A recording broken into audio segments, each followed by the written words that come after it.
This video is sponsored by Dragon Shield, your destination for the best sleeves, deck boxes, and accessories in the multiverse. Purchases through the affiliate link below help the channel grow and improve. There are precious few events in the timeline of the Blind Eternities that had as profound consequences, as powerful ramifications that reverberated through the multiverse, forever altering the course of history, as what transpired on the plane of Dominaria within the continent of Terisiare in the ancient past. Two siblings of noble but obscure origin, born on the first and last day of the year, were destined to reach the pinnacle of artificial ingenuity in a time where creativity and progress had long stagnated. Their fraternal competition for superiority quickly turned hostile and eventually plunged all of Terisiare in a conflict that would last for decades, deplete the land of its resources, and tug at the very fabric of reality. This conflict would see the corrupted downfall of one sibling, the godlike ascension of the other, as enmity drove them apart. This conflict is known as the Brothers' War.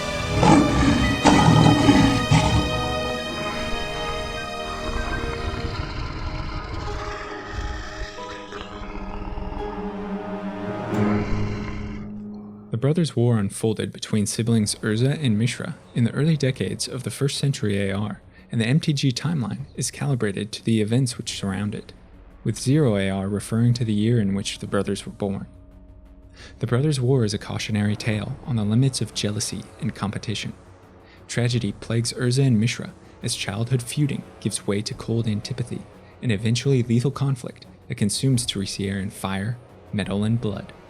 In its aftermath, the continent is left scarred, the plane clutched in the cold embrace of ice, and the multiverse forever changed. Much of what Dominaria knows of the brothers in the current day has been lost to thousands of years of time, twisted by myth and legend. But from an early age, Urza displayed a proficiency in artifice. He was patient and meticulous in understanding the intricate nuances of constructs, and he preferred cloistered study to companionship with others. His cold, calculating methods align him with blue mana, and he always found it difficult to reciprocate human emotion, seen in Urza Powerstone Prodigy. Mishra, conversely, possessed the hot temerity forged in desert sands and foundry flames. He learned through action and dirtied his hands through excavation or piloting attempts. Where Urza was aloof, Mishra was boisterous. He quickly built relationships through personal charisma. Mishra was fueled in all endeavors by a burning desire to outdo his older brother and prove himself. His often reckless ambition and fiery ingenuity align him with the passions of red mana, highlighted in Mishra Excavation Prodigy. As the pair mature, their characters further develop.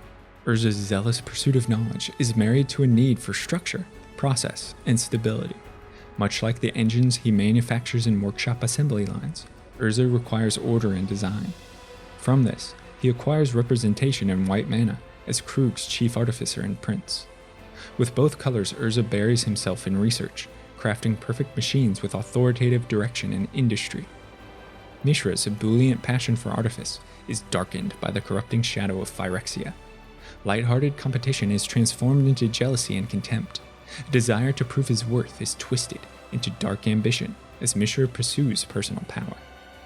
He embraces the color of black mana and unites unquenchable passion with grim desire. Mishra grows bitter and resorts to violence or intimidation to achieve his goals, unconcerned with whomever lands in his way. In their commander product printings, Urza is also aligned with black mana, while Mishra acquires blue.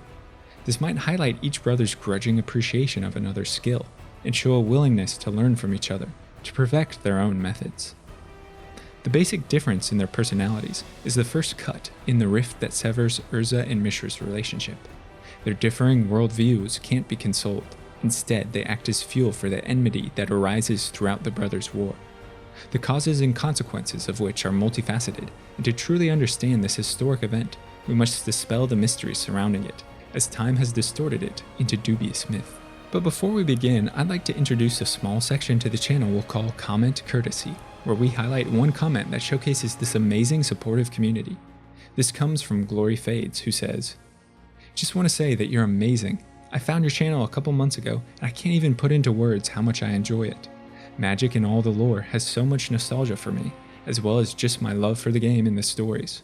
Your videos really mean so much to me, and I truly appreciate you." Well, hey, I really appreciate your support, and I'm so glad you enjoy the content. I'd love to hear what others' thoughts are and suggestions, so be sure to leave a comment below at the end of this video. Alright, we begin with a scrutiny of the war's eponymous brothers and how they fell apart.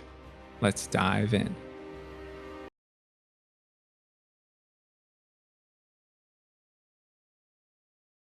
To an unknown Argivian noble family of middling wealth, Urza was born on the first day of the year. He was joined shortly by his brother Mishra, born on the last of the same year. An age gap created a power dynamic within which Urza would force elder superiority upon his brother, until Mishra's birthday arrived, where he would relish in their equality, if only for a day. Illness befell their household, and in their early childhood the brothers were sent away by their father to study artifice and archaeology under the tutelage of Tokasha, an old friend, referenced in the flavor text of Tokasha's dig site. Sent by their noble parents to toughen up and learn something of the world's past, Urza and Mishra instead uncovered Terisiere's future. As the preeminent authority on the ancient Thran civilization, Tokasha cultivated the minds of Argive's youth within the tents and mobile dig sites of her excavation school. As their mentor, Tokasha received the brothers and introduced them to excavations, dig sites across the desiccated western desert, and rocky spines of the Kara Ridges, whose sandy landscape held ruins of the enigmatic Thran. Urza and Mishra possessed prodigious intellect and an industrious resolve that pushed their fascination with artifice to extreme levels. The pair quickly ranked themselves amongst Tokasha's brightest students. Intentional and calculating, Urza preferred close scrutiny of the artifact's inner workings, secluding himself in isolation, while the boisterous and energetic Mishra enjoyed physical demands brought on with manual excavation in the elements and the camaraderie of others. Through Tokasha, the brothers learned of power stones, Thran artifacts that energized their civilization's great machines, and the potential breakthroughs they could fuel. During this period, Urza constantly stymied his younger brother with elder reproachment, while Mishra fought to elevate himself to parity with Urza. Several times Tokasha had to intervene during their quarrels, but when the brothers were in agreement, it seemed nothing could douse the flames of creativity. They improved upon several Argivian designs on artifacts, or created altogether new ones, learning from the president of the Thran. Soon, word reached the pair of their father's passing, and the siblings were orphaned to the world. The flapping tents became their home, the dig sites their school and playground, Tokasha their family. Urza and Mishra competed for the esteem of their tutor, who continued to guide their budding skills in artifice and construction with delicate hands. Over the years, the brothers discovered and re-engineered several constructs of the ancient Thran, including the Onulate, Su-Chi, and the innocuous but technological marvel of the ornithopter, which allowed for flight and navigation of the skies, as seen in cards Take Flight and Reconstructed Thopter. Urza and Mishra immediately put their creations to work, flying scouting missions in the ornithopter high above to scavenge for promising new excavation sites. During one such reconnaissance mission, they uncovered what appeared to be a pattern amongst the Thran ruins that surrounded and indicated the importance of the caves of Koilos to the ancient civilization. The siblings and Tokasha packed their gear and descended into the catacombs beneath Koilos, where they found myriad Thran relics and constructs beautifully preserved. Among the trinkets, the brothers discovered an artifact within the Hall of Tagsin that would forever alter their fate. On a pedestal sat an impressive Thran power stone, charged and lustrous, that called out, begged to be taken. Fraternal rivalry spurred them to action as both Mishra and Urza reached for the stone. In a flash of energy, the brothers were knocked to the floor. When they gathered their wits, Urza and Mishra each held half of the power stone now fractured, an event illustrated in the card splitting the power stone. As the glowing stone broke apart, so too did the last shred of the brothers' bond. This destructive fracture of the stone would foreshadow the dark path of the siblings' own relationship, as seeds of resentment and rivalry were sown and would violently bloom in the years to come. This action, unknown to all, disrupted the Power Stone's purpose as a lock on the gate to Phyrexia, an artificial world of metal and abominations whose dark god Yawgmoth waged war on the Thran millennia ago, shattering the seal on a planar gateway that connected it with Dominaria. We see this in the story spotlight card Portal to Phyrexia. As the party left Koilos, Yawgmoth mobilized his agents and initiated preparations for a glorious return through invasion. From the gate to Phyrexia emerged Gix, a Phyrexian demon and Yawgmoth's preeminent praetor. At the Dark God's behest, Gix is tasked with preparing Dominaria for invasion by sowing seeds of doubt and corruption, infiltrating and destabilizing the most threatening powers on Terisiare through a crusade of dark proselytization. Gix warps the minds of hundreds who see the demon as a prophet and a god, forming a religious cult of zealots devoted to Phyrexia, known as the Brotherhood of Gix. The Gixians travel far, erecting monasteries and established networks across the continent, from which they espouse salvation through devotion to their dark god. This dangerous propaganda is insidious. Over the following decades, it wraps its tendrils around Terisiarian civilization and penetrates the heart of Urza and Mishra's respective bases of power at integral moments during the upcoming conflict.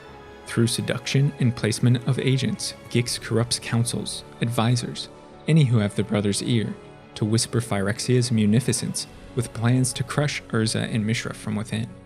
His agents are illustrated in Disciple of Gix and Gixian Puppeteer.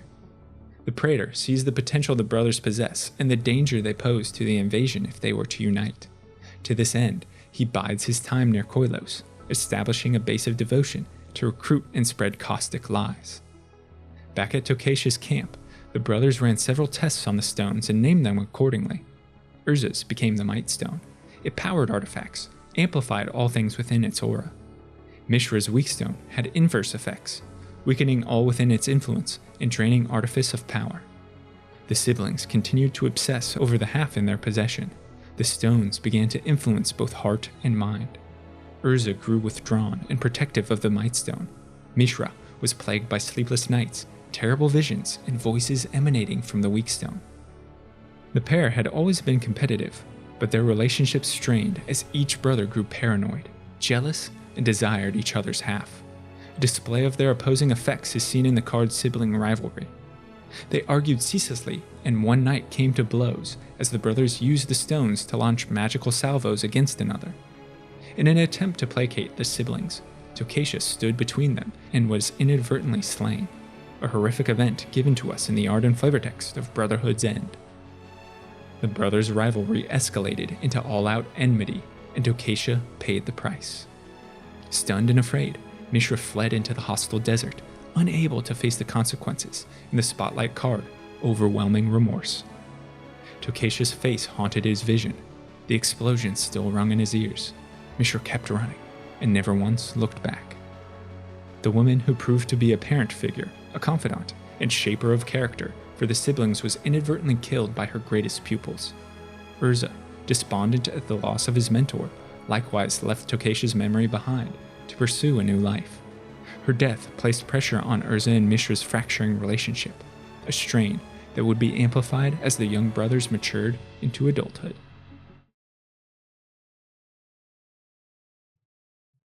The brothers separate after the trauma of the desert. Time and distance create a rapidly widening and insurmountable rift filled with guilt and regret. They build new lives for themselves in order to forget. Urza travels to Krug, the capital city within the kingdom of Yosha, where he continues to placate a voracious hunger for knowledge and artifice by apprenticing as a clockmaker. As his skills and mechanical ingenuity develop, word reaches Urza of a competition sponsored by the warlord of Krug. Whomever is fit and able to move a massive jade totem will earn the hand of his daughter Caleb in Krug, alongside a sizable dowry that to Urza's astonishment contains the ancient Thran Jalum tome. Groomed at an early age for martial leadership of a great kingdom, the beautiful Kayla is cunning on the political battlefield and strong of heart, a worthy wife for anyone with personal ambition. Urza, however, is more concerned with the knowledge held within the Jalum tome, and immediately sets about the task of manufacturing a mechanical construct capable of moving the immense weight. Through his ingenuity, he wins the competition, Kayla's hand, and most importantly for him, the Thran tome, which is showcased in the spotlight card, Machine Over Matter. The warlord decreed that only someone who could move the statue would be strong enough to marry the princess, so Urza moved it. As prince consort to the warlord, Urza is granted resources and constructs a new wing of the palace within which he can carry out his unending experiments. His guile and craftsmanship impress the warlord, who, wishing to capitalize militarily through Urza's invention, elevates him to chief artificer of Krug, where he forgets time, duties to his wife, and the outside world. All that matters are the rustling blueprints and winding gears of his workshop, his true passion in life. Urza's meteoric but unintentional rise to power is mirrored by his brother Mishra's calculated culmination of influence amongst the Philagi of the Great Desert. After having abandoned Tokatia's camp on the night of her death to aimlessly wander the sands, a famished and near-death Mishra is captured by scouts of the Sawardi, a militant faction of Philagi nomads. Though initially enslaved as a laborer, Mishra's knowledge of the Thran and educational background convinced the Qadir, the leader of the tribe, to elevate Mishra to Raki, or tutor of the Qadir's son. Mishra travels with the Sawardi for months, but cannot escape terrible dreams that torment him ceaselessly. In his dreams, he's alone in the darkness. He relives Tokatia's death, and he hears the constant singing of the Weakstone. One such dream sees Mishra transported to a strange world of metal and oil, where he's pursued by a large creature of living steel and shaped like a dragon.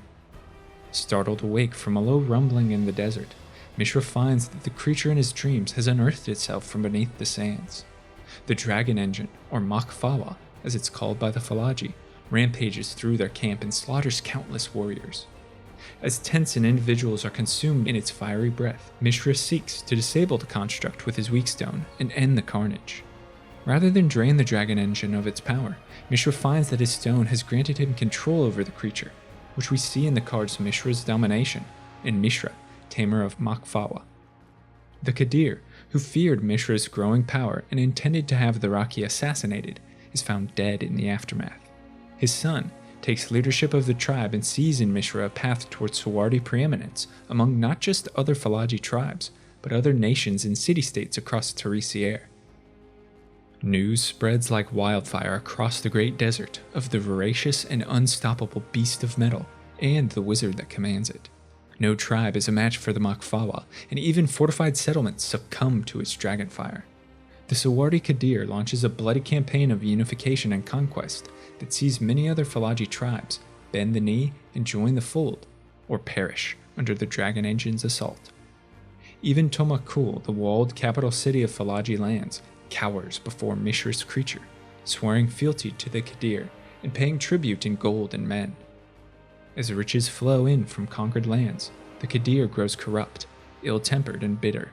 He quickly loses touch with the masses as his wizard Mishra gains the support of the commoner. Soon, Mishra wields much of the true power of the Sawardi as the Qadir becomes a mere figurehead. Years pass. Urza improves on ornithopter designs within the Palace of Artifice, creates mechanical marvels from the Jalum Tome, and outfits Krug with advanced technologies that the warlord secretly repurposes with a military bend, as Philagi raids along the sword marches intensify, harming Yoshin trade and security. Urza's workshop becomes a beacon that draws in aspiring artificers across the kingdom and beyond.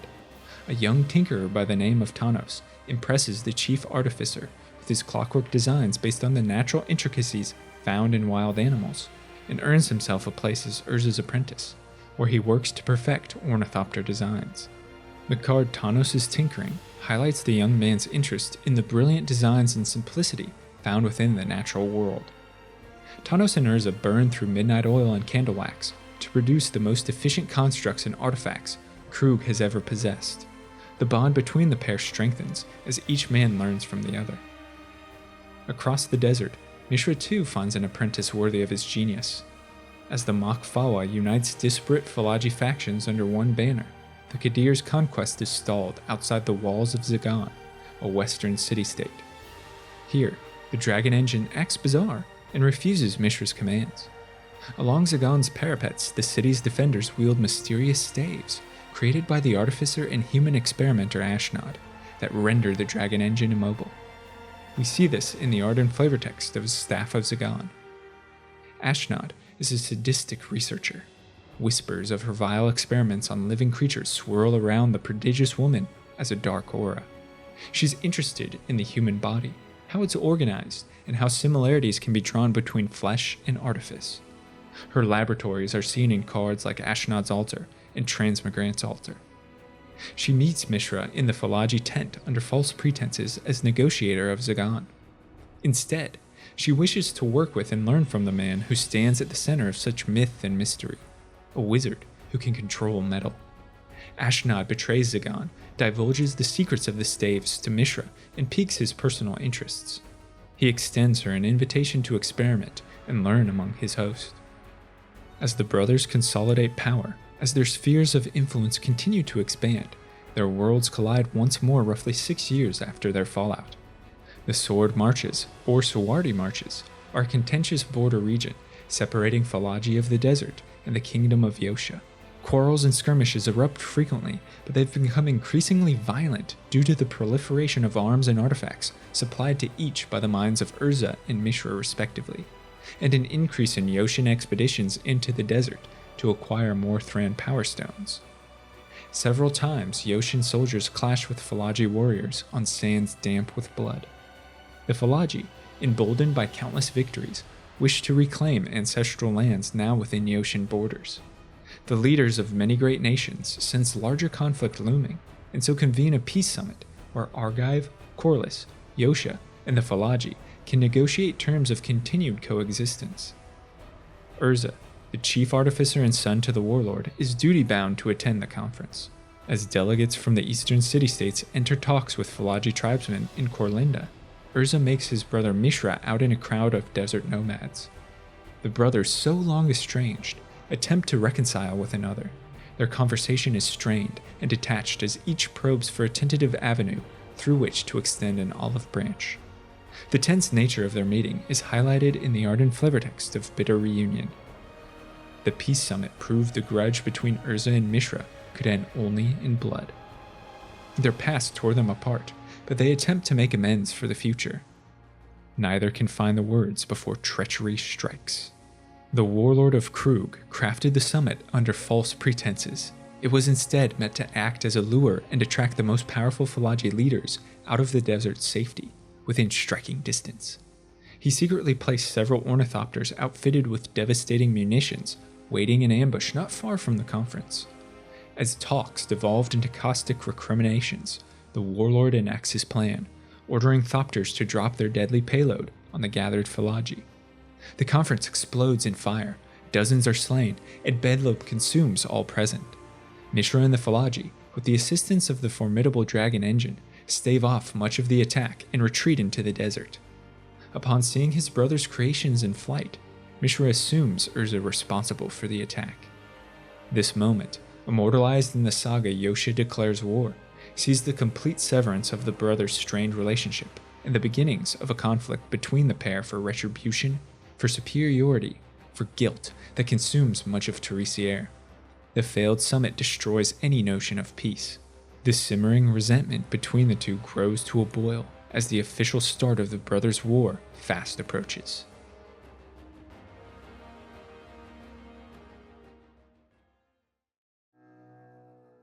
The Brothers' War is a conflict of escalation, its dominating theme the progressively lethal machines of war fielded that shred through ranks of soldiers and leave the battlefield a desolate moonscape. It's a conflict on a scale not seen before or since, in duration, material resources, and human life. The war lasts decades as each brother struggles to assert primacy, but there are several key moments that determine its course and tenor. The first of which sees Mishra strike at the seat of Urza's power and ignite a powder keg with the massacre of Krug. In the year following the debacle at Korlinda, Mishra returns to the caves of Koilos, drawn by his weakstone to venture into the Phyrexian planar portal, where he assumes control of more dragon engines. He secretly musters his forces, constructs war machines, and allows Falaji to continue their raids in the Sword Marches. He then turns face and extends an unexpected offer to Caleb and Krug and Urza for the resumption of peace talks between their two nations. Urza is reluctant, but sees one last opportunity to make amends with Mishra. They receive his delegation, tour Urza's workshop, and make overtures of concordance. Hopes are shattered, however, when Mishra's true intentions are laid bare, as he first attempts negotiation for Urza's Mightstone, then outright theft of it in the night. Though thwarted, Mishra's duplicity spurs Urza to chase his fleeing brother into the desert with a strike force of ornithopters. It's a lure that leaves Krug without its leading mind and without its protective air force. The capital is vulnerable to an assault by hundreds of Falaji warriors and constructs hidden just across the Mardun River, supported by Mishra's dragon engines. The following morning, Silence is pierced by the death wails of thousands and bells of alarm as Mishra's ambush strikes. Krug, the shining heart of Yosha, is consumed in dragonfire and blood. Its sack, the first large offensive of the war. This tragic moment is highlighted in the art and flavor text of the fall of Krug. As retaliation for the warlord's ambush at the peace summit, Mishra leveled Yosha's capital city. As shock rolls over Yosha in the wake of Krug's fall, Urza retreats to the east to rebuild his forces and entreat the nations of Argive and Corlys to join the fight against an aggressive Philagi empire. He constructs a mighty tower that will be known through the ages as Urza's Tower, from which he oversees assembly of Avengers, Yoshan soldiers, and other machines meant to bolster his forces. Mishra likewise invests himself within a base of power near the Dominaria and Kara ridges, and from his workshop's hot forges emerge ever more deadly weapons. Hunkered within their respective strongholds, the brothers are allowed to actualize mechanical breakthroughs held within their minds. Sweltering foundries illuminate the night sky. Smoke plumes wisp towards the heavens. The low thud of heavy machinery signals production of constructs on a massive scale. Urza and Mishra's forged armies of metal, so symbolic of the brothers' war, take on characteristics of their makers. The irascible, cunning Mishra builds artifacts possessed of aggressive agility, forms of quicksilver the likes of Mishra's Juggernaut and Skitterbeam Battalion that strike mercilessly without warning before slinking into the desert, much like his Philagi warriors. Urza, tempered by reserved calculus, manufactures automatons reflective of his defensive posture. Bulky machines clad in heavy armor, such as Depth Charge Colossus and Rust Goliath, bolster strategic positions and inspire human forces harried by Mishra's assaults. Ashnod, Mishra's sadistically brilliant apprentice, unlocks the secrets of merging flesh with metal to create the transmigrants. Tireless, unfeeling, and unflinching, these monstrous creatures prove indispensable throughout the war for their rugged aggression and the fear they inspire on the battlefield once deployed. Their destruction and abhorrence is highlighted in cards like Razorlash Transmigrant and Ashnod's Transmigrant. Each brother spends years amassing armies and armaments until Urza strikes back in retribution and leads a combined Yoshan, Corlyssian, and Argivian coalition to recapture the ruins of Krug. Fighting is ferocious, each side deeply entrenched and supported by a wide array of weapons and constructs. But with the aid of Avengers, soldiers, and new automatons built of clay and fueled by Power Stones, Urza's forces emerge victorious. The retaking of Krug is a great symbolic, if not strategic, achievement, roughly 5 to 7 years after it fell to Mishra's dragon engines. Urza uses the political momentum gained to consolidate power as Lord High Artificer of a combined Argive, Corlys, and Yosha. He follows this up with the construction of a network of defensive towers, earthworks, and battlements to secure his empire. He mobilizes the entirety of his domains in the formation of foundries from which vehicles of war are manufactured, seen in the cards Urza's Tower, Mine, and Power Plant. Mishra, meanwhile, retreats to the heart of Philagi territory in the city of Tomakul. He grows more isolated and irate within his factories, where he continually perfects fearsome designs. He relegates Ashnod to the far fringes of the west out of dissatisfaction towards his pupil, to lay siege to Sarinth. With his most trusted lieutenant barred from his court, Mishra grows susceptible to the insidious whispers poured from the Brotherhood of Gix, seen in the art and flavor text of Corrupt. "Most wise, most thoughtful, most powerful Kadir," said the Gixian, "we offer whatever help we may give in your illustrious name." Gix orders his mortal worshippers to infiltrate both brothers' camps for surveillance, subterfuge, and corruption. It's here Mishra is seduced by promises of power, twisted by the words of Gixians who've usurped the positions as his advisors.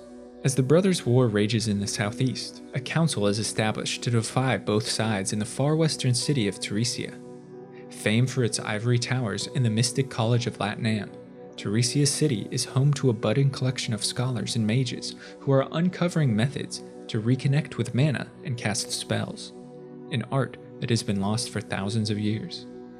Through intense deliberation, the council, headed by Hercule and her husband Drafna, co-founders of Latnam, with members including the Argivian artificers Loren and Felden, realize the danger Artifice presents. Urza and Mishra have sundered the continent and slaughtered thousands in their personal struggle. Terisiare City will not be dragged into service of either side in a pointless and bloody conflict. They instead found the third path, a stance of neutrality interested only in seeking a swift end to the violence. This is immortalized in the saga Founding of the Third Path and Union of the Third Path. Terisiare City acts as haven for war refugees and displaced populations, as well as those wishing to develop the abilities of spellcraft, a city defiant in the face of the brothers. While the council convenes, Lauren and Felden attempt to understand a mysterious object found within the Ronam Glacier. Upon close scrutiny, the bowl contains glyphs from myriad languages, most indecipherable. But the bowl, named the Golgothian Silex, has a dark aura and powerful energy around it, hinting at its destructive potential. It will soon become the most important and iconic artifact of the war. The next major battle unfolds at Tomakul. Diligent and cautious, Urza advances slowly but inexorably from Krug, gaining few miles per day, but leaving a trail of defensive towers and trenches to allow for resupply in his wake, referenced in the flavortext of Brushland. Urza fortified every 30 miles on the path to Tomakul, creating a network of trenches the brothers would trade for decades. This delay is his downfall. With time allowed to muster the full might of his army, Mishra swiftly strikes from Tomakul and takes Urza's forces by surprise. The two seething armies of metal and flesh collide as Mishra's juggernauts shred through serried lines of Argivian soldiers. Transmigrants hack at Avengers, ornithopters rain fire from above, dragon engines shake the soil. For Urza's side, which is supplemented by large columns of greedy and self-interested mercenaries, battle quickly crumbles to disorganized rout as thousands flee in the face of Mishra's automatons. Many are slain in confusion and panic as they bolt for safety, seen in the flavortext of Obelisk of Undoing. The Battle of Tomakul taught Urza not to rely on fickle reinforcements. Tomakul is a disastrous setback for Urza. Hundreds of machines and lives are lost, all easily replaced, but amongst those captured is Urza's brilliant apprentice Tanos, whose mind has supplied Urza with designs for countless artifacts and defense systems. Tanos is taken into Ashnod's custody and subjected to cruel torture for information.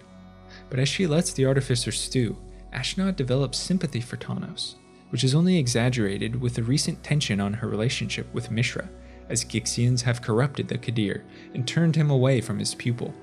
Paranoid about the Gixians and aware of Phyrexia's imminent threat, the artificer releases Tanos, hoping he'll relay news of the interplanar infiltration to Urza. This is highlighted in the card Ashnod's Intervention. With victory gained against his brother on the eastern border, Mishra turns his gaze towards the west, where stands the defiant Terisiare City. Spurred by his counsel, Mishra's vast army arrives at the ivory battlements after raiding much of the city's environs. His demands for immediate surrender are rebuked by the mages of the Ivory Tower, the city's gates shut to his Philagi. What Mishra anticipated to be a lightning campaign slows to a grueling siege as Terisiare City, armed with advanced defenses from the minds of Latnam scholars, rebuffs assault after assault.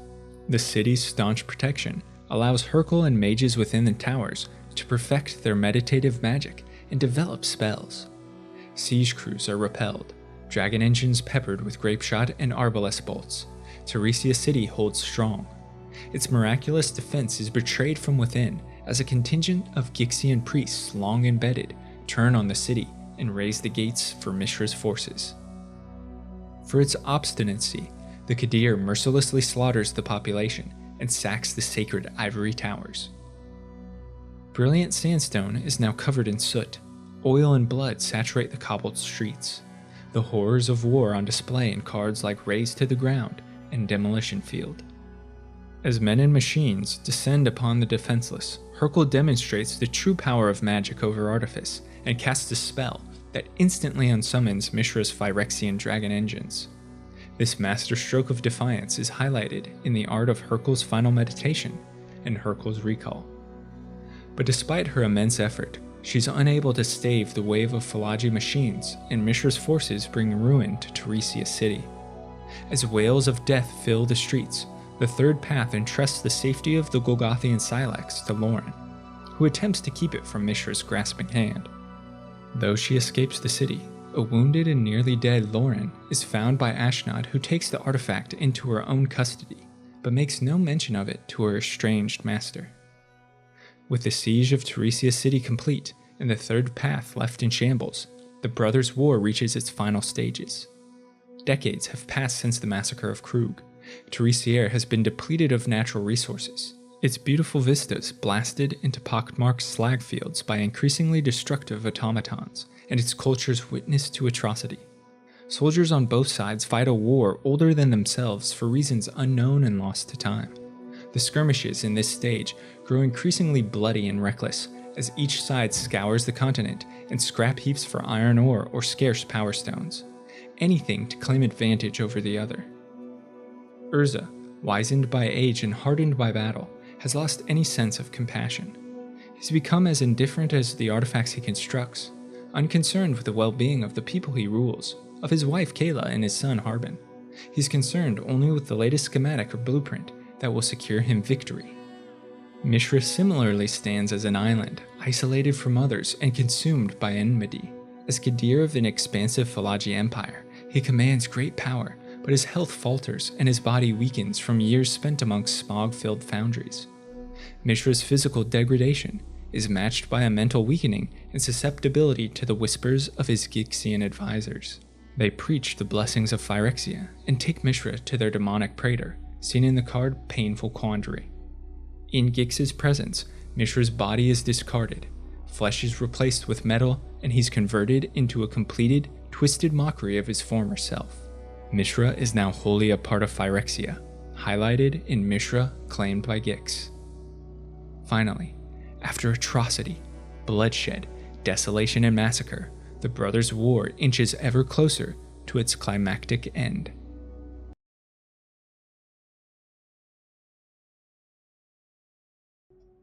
Though millions perish in years of conflict, the greatest casualty claimed by the Brothers' War is Terisiare itself. Decades spent stripping the landscape for raw materials, mining the earth for precious metals and iron ore, choking the sky and poisoning the river with byproducts of industry, have left the continent a barren husk. As each brother siphons resources into their expanding network of workshops and foundries to create machines of war, the land gives way to their voracious hunger. With each automaton forged, a verdant thicket falls to deforestation, a species dies out, farmland depletes. Terisiare is left denuded. Battles in the late years of the war are fought over dwindling strategic resources scattered across cracked landscapes. In such attrition, victory is won through longevity, but despite their best efforts to resupply, Urza and Mishra have given birth to insatiable armies of metal that descend upon Terisiare like locusts. Fighting grows bitter and desperate. Machines incapable of being refueled are left where they stand, subject to the rust and erosion of time. It seems the Brothers' War, a conflagration that raged for decades, might end its fire snuffed out by lack of resources. But then, in 55 AR, Urza's son Harbin makes a discovery that will continue conflict and force the brothers into a final bloody confrontation. Harbin's scouting brings word of a massive island southeast of Terisiare, bursting with life and unstained by the hands of civilization. The island of Argoth offers treasure in the form of natural resources, timber from its dense forests, ore from its mountains, food from its game and fruiting trees. For armies desperate for material, Argoth offers victory. At once, Urza dispatches his forces to begin Argoth's harvest, but as he enjoys his windfall, news of the discovery makes its way to Mishra's camp by the vile whispers of Gixian members. The Phyrexian praetor sees Urza and Mishra as the greatest obstacle to invasion and manipulates them into internecine devastation on Argoth. His careful machinations spur Mishra to action as the artificer ferries his most impressive forces to the island. The brothers quickly establish beachheads, from which they strip the island of its natural abundance and fuel war machines highlighted in the ardent flavortext of Wasteful Harvest. Once the brothers discovered the pristine island of Argoth, the war came down to who could plunder it faster. Skirmishes and battles break between armies desperate for resources, but Urza and Mishra find that Argoth isn't without its own defenders. Populated by elvish warriors, druids, fairies, myriad beasts and other creatures dwelling within its dense forests, natives of Argoth are united in their worship of the nature god Gaia and in their reverence of Titania, Gaia's elemental incarnation, her physical manifestation. Titania looks upon Urza and Mishra with boiling hatred, not merely for stripping her lands, but for bringing abhorrent artifice and unthinking metal to her shores. The protector of Argoth mobilizes all of nature, all of the island, in its defense and wages guerrilla war against the brothers' forces. Fires of conflict, the desecration of life and land that consumed Terisiare, are brought to Argoth as the last battle of the brothers' war unfolds in 64 AR. On one end of the island, Urza rallies Avengers, Ornithopters, skilled pilots, and armor-clad troops, all he can muster from dwindling reserves of metal and flesh. On the opposite end, Mishra marshals a dangerous contingent of war machines and Phyrexian engines, supplemented by legions of Ashnod's horrifying transmigrants, a force prepared for annihilation. Between them stands Titania, who has armed the elves and sentinel druids of the forest, stirring the ire of war beasts. Behind them, the trees themselves are moved to action, as seen in the art and flavortext of Bane of Progress. Urza's forces tore across Argoth, and Argoth responded in kind. And of Awaken the Woods. We expected the Argothians to stand their ground. We didn't expect the ground itself to stand. Days of ceaseless clashes embroil all of Argoth. Blood saturates the soil, mixing with black oil, as man and machine perish under constant assault. Salvos of explosives crack the earth and fire ignites the sky. Argoth is witness to atrocities on a scale unseen as frenetic desperation sets in. Titania fights a losing battle as the natives of Argoth buckle beneath mechanized combatants. After countless hours of gruesome slaughter, both brothers' forces retreat to repair, reload, scavenge for scrap, and reclaim fallen dead. In the hush that descends, Ashnod steals away from Mishra's camp and under cover of darkness rendezvous with Tanos. She holds the Golgothian Silex and, wishing to see an end to the war, an end to the twisted creature her master has become, extends it to Tanos, imploring Urza to use it. It's the only way Mishra and the Phyrexians can be defeated. This is highlighted in the spotlight card Fateful Handoff, in which Ashnod states, "Get the Silex to Urza at any cost. Tell him to fill it with memories of the land." But just as their meeting unfolds, silence is once again shattered by the violence of war. Amidst the fighting, Gix himself emerges with a preliminary invasion force, which we can see in the art and flavortext of Tainted Ether. Gix despised the Sylvan morass. The gouge that the portal had torn in the forest was the only pleasing sight. He usurps control of nearby constructs and stirs them to a frenzy. Gix realizes that his opportunity to destroy Urza and Mishra lies before him. Tanos retreats with the precious cargo and delivers the Silex to Urza, warning the chief artificer of the Phyrexians' arrival. As battle intensifies, Urza takes to the field and seeks Mishra out. Perhaps his brother is not beyond redemption. Perhaps the cataclysmic finale of the war can be avoided. What Urza finds, however, extinguishes all hope and tears at his soul. Their meeting is given to us in the card Epic Confrontation, whose flavortext reads, "You've let yourself grow old, and your light is dimming. Shall we talk one last time, or must I slay you now?" His brother Mishra is not what he appears. The real Mishra is dead. The man who had once been Urza's brother has now been consumed and replaced with Phyrexian artifice. Mishra succumbed to Yawgmoth and Gix, his flesh replaced with steel, his soul forfeit, his body completed. Mishra is beyond redemption as pangs of anguish and guilt swell within Urza, a sentiment echoed in the flavortext of Retaliation. Years of sorrow, of remorse for his actions, of anger towards himself and his brother for what they've done, long battled within, come pouring out upon this realization. Raw emotion fills Urza to bursting, emotion he channels into the mysterious Silex. In a moment that will forever alter Dominaria's fate and reverberate through the multiverse, Urza unleashes the power of the Silex in a blinding blast of pure mana, illustrated in Urza's Ruinous Blast. The devastation released by the Silex is immediate and complete. Man and machine alike are obliterated, vaporized in an instant. Thousands of cries are silenced in a moment as all forces present, regardless of faction, are wiped from the earth. A sentiment echoed in the flavortext of Llanowar wastes. The Silex blast marked not only the end of the war, but the end of Dominaria as most knew it. Argoth can't withstand the blast. The island cracks and shatters. A massive tidal wave roils the seas, and the forests petrify. The blast's radius extends to far-off Terisiare and inundates the coastal plains with floodwaters. A war that's lasted decades, armies that took years to muster, battle lines that took months to draw, all dissolved in an instant. In that moment, Urza, Lord Protector and Chief Artificer, dies, becoming something more. The might and weakstones, over which all this blood was shed, unite once again to become the glistening eyes of a being beyond mortality. Something deep within ignites, and Urza ascends, transformed into Urza Planeswalker. Before stepping between worlds, leaving his guilt and avoiding his blame, Urza tasks Tawnos with relating his plight to Terisiare, so that they might understand how his ends could justify the means.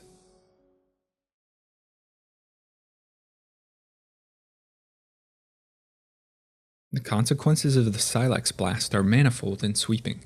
Its explosive punctuation marks an end to the bitter decades of the Brothers' War and decimates most combatants. Further afield, it destabilizes both the political and geological climate. A power vacuum covers Terisiare as the two greatest armies lie in ruins, and once great civilizations devolve into warring tribes or petty kingdoms. Winters become protracted. Snow blankets the continent as the blast sends Dominaria into a bitter, dark ice age that will last thousands of years. On Terisiare, memories of the war are tattooed onto the minds of survivors. Artifice sundered the world, and those who remain hunt down remnant constructs with zealous persecution. Fanaticism and stagnation replace reason and progress. The bright light of technology abhorred as the continent slides into a period of regression known as the Dark. This Dominarian epoch is marked by resentment towards all artifice, anything tarnished by the vile hands of the brothers, anything resembling their cold machines in any way. Not only is the mechanical shunned, but so too is the mystical, as the budding schools of magic, now just rediscovering the power of mana, are looted, their adherents either killed or converted. For nearly 4 centuries after the Silex blast, the Dark reigns, its populations divided by factionalism, corruption and fear, as it seems the end of days fast approaches.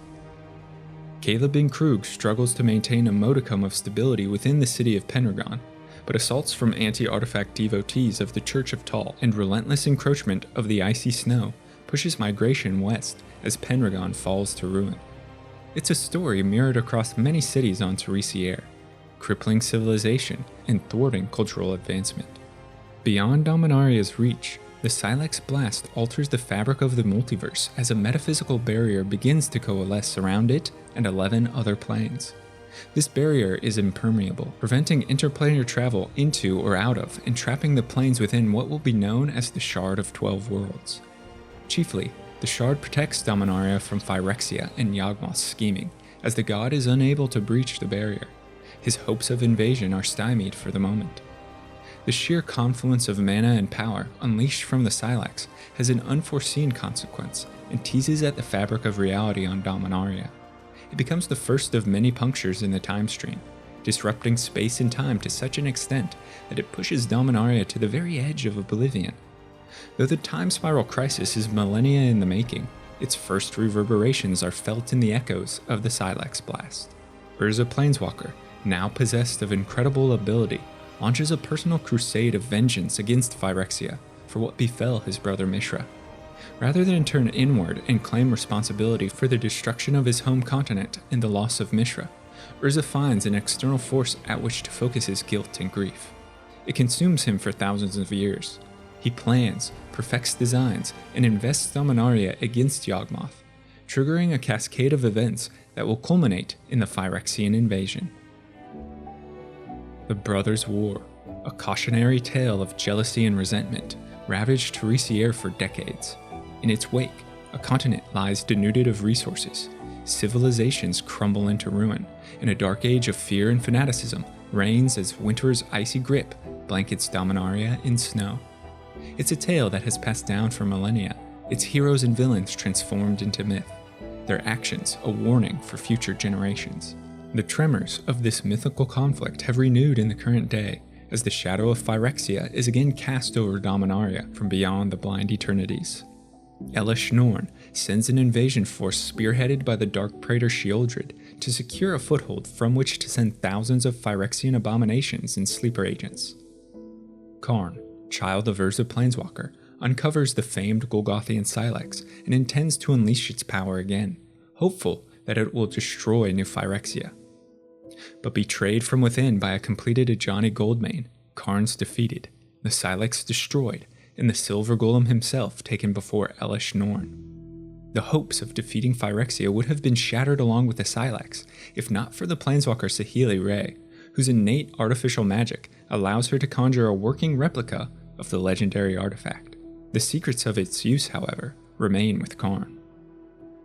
A plan's hatched by Planeswalkers of the Gatewatch to construct a temporal aperture through which Teferi will be sent back thousands of years as a silent observer of the Brothers' War to witness the Silex activation.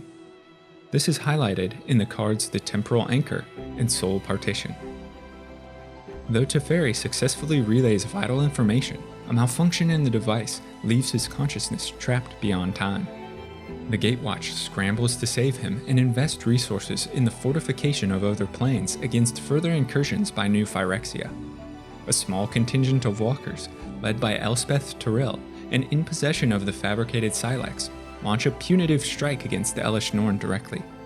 All hope for the multiverse rests on their shoulders as the Planeswalkers seek to pierce New Phyrexia's heart and halt its plans for interplanar war on a scale beyond comprehension. But will the consequences of filling the Golgothian Silex once more be too great to bear? Only time will tell. Thanks so much for watching and listening to the tragedy of the Brothers' War. Now I want to hear from you. Let me know your thoughts on Urza, Mishra, and their decades-long conflict, and what you think will unfold for the heroes of the Gatewatch in the comments below. And if you're a fan of lore and storytelling, consider subscribing to the channel or checking out the podcast, where content's uploaded frequently. Again, a huge shout out to all of my Patreon supporters who make all of this possible. I couldn't do it without their spectacular patronage.